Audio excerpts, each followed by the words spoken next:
Everybody that we meet has their purpose, whether it be for a long time or for a short time. Everybody we meet has a purpose in our life. So, quick story that just happened yesterday.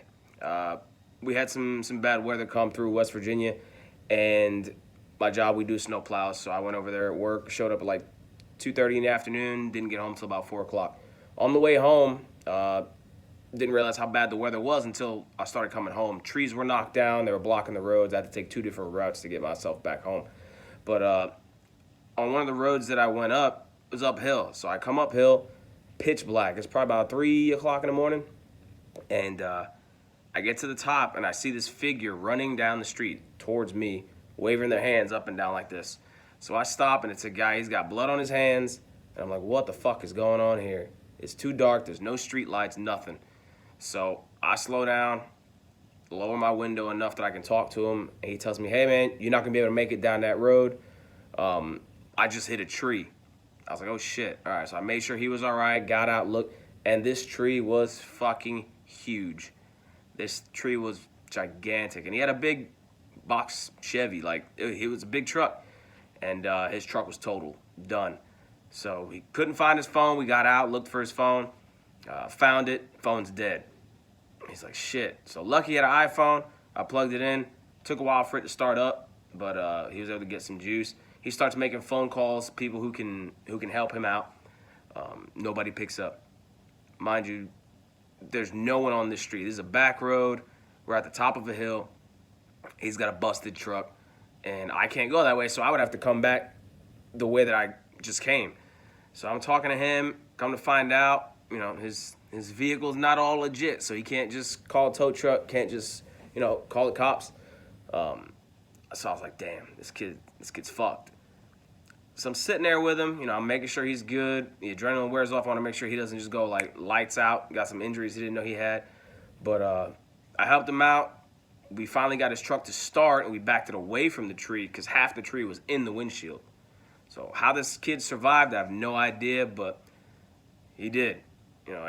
Anybody else just looking at that truck is like, there's no way someone's going to survive this shit. So I sit with him for a little bit turns into an hour. He finally gets people on the phone. He has somebody who can meet him at a gas station. And I told him, I was like, hey man, you're gonna have to leave this truck here. Get in my truck. I took him to the gas station. No problem. I was probably with him for about an hour. And I take him to the gas station, drop him off. By then he's calmed down. He was all upset and mad because, everybody he thought who was his friend, nobody was able to pick up the phone. Nobody was able to come help him. Finally, as a last resort, somebody was able to come help him. So I drop him off, make my way back home, and I thought that was going to be it. That was the end of it.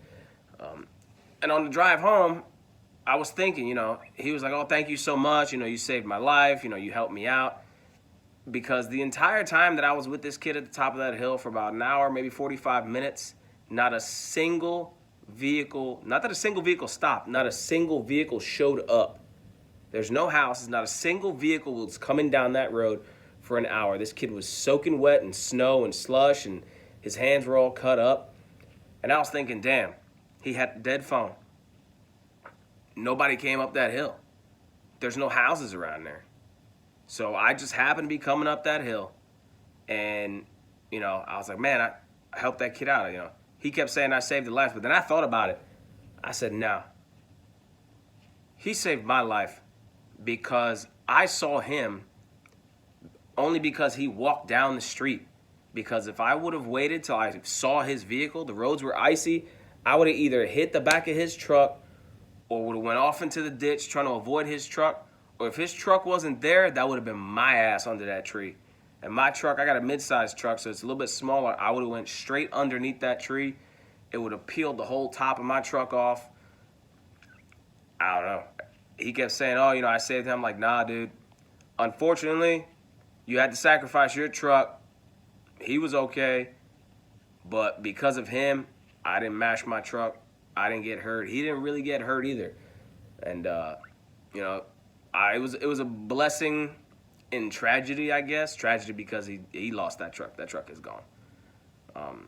And then he calls me today because he had used my phone to call his his buddy, and then got my phone number from his buddy, called me. He offered me money because I helped him out. I said, man, I can't take your money. You know? I said, take that money, put that shit back into the truck. You're going to need it.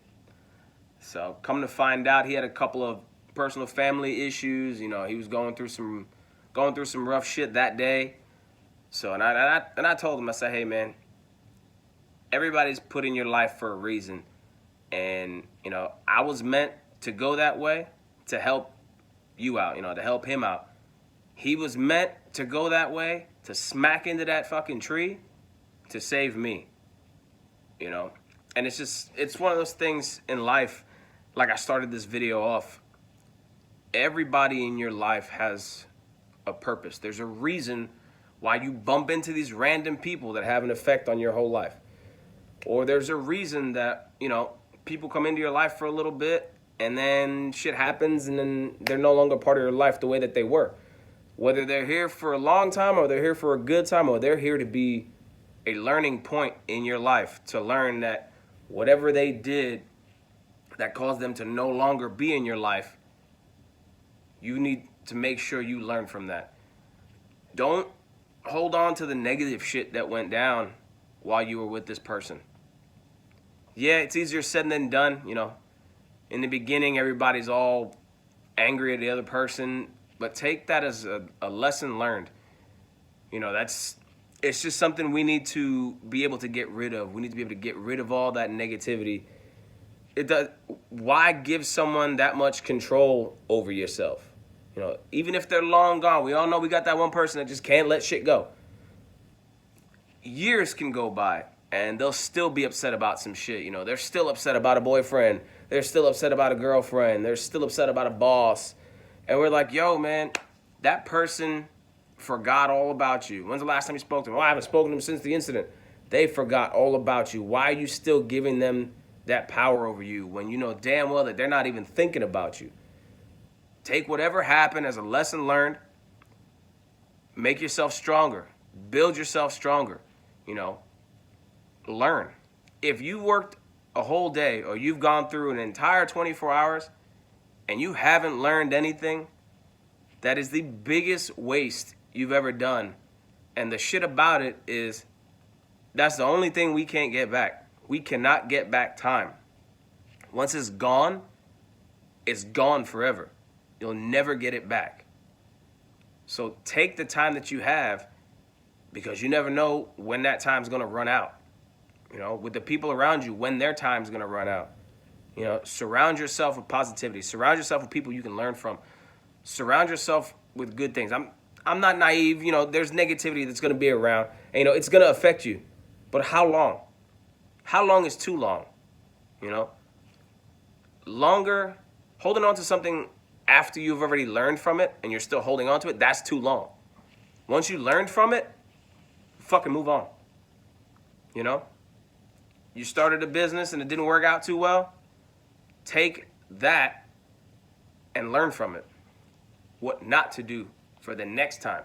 Don't take that as it's crushing you and completely shut you down and you're not going to try that again.